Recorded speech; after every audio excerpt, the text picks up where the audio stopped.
总有太多人替我安排合适的语气，说体谅比较美，说安静比较得体。学会将锋利折好放入柔软的大衣，从某个年月起，连叹息都变得轻。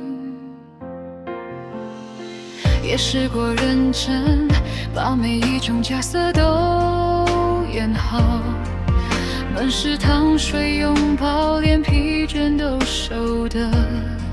刚好。镜里面的人望着我，却有一点陌生，想问这一生有几多次为自己动心。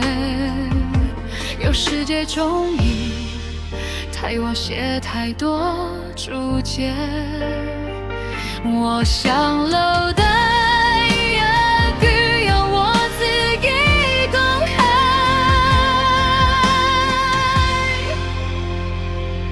我先係我，然後先知是誰的無謂，先安放我呼吸，再學點樣擁抱這俗世，可以溫柔也可以不一樣，可以沉默也有我的聲勢，明知未必響亮，都不該失去我本來那種珍貴。我先係我，然後先至行入每段關係，不需要這一生活成誰期待裏的樣子，做女如做愛人做母親，亦仍然有權利偏愛自己。如若有天連我都忘了我，請替我叫回這個名字。有些舊房間仍留低別人來地的標準，說女人最好懂碎練動成全動揺，但我也想要在清早決定今天穿什麼，在黃昏之後承認我都有野心跟脆弱，並非要爭討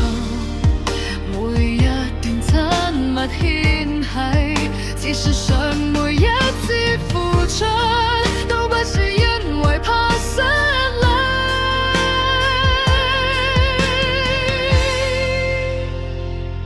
我先係我，然後先知是誰的無謂，先安放我呼吸，再學點樣擁抱這俗世，可以溫柔也可以不一樣，可以流淚也不等於後退，身份總有幾重，都不該蓋過我靈魂那點光輝。我先係我，然後先至行入每段關係，不需要這一生活成誰期待裏的樣子，做女如做愛人做母親，亦仍然有權利偏愛自己。時代若給女性太多定義，我寧願親手寫我的註記，不必將勇敢寫成太響的句子，有時不過是終於願意聽完自己一次，不必等着聲先准許自己美麗，我不是誰附屬的倒影，我是我未完成的事。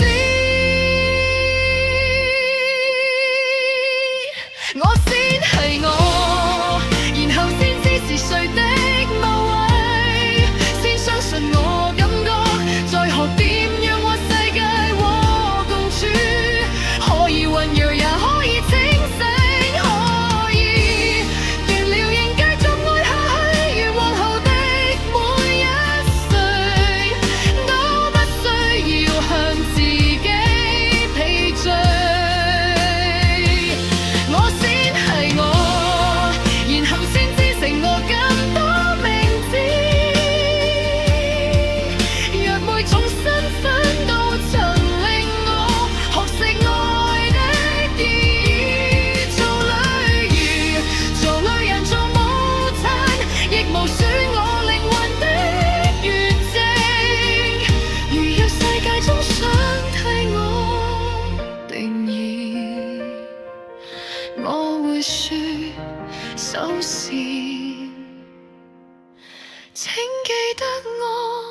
愛我。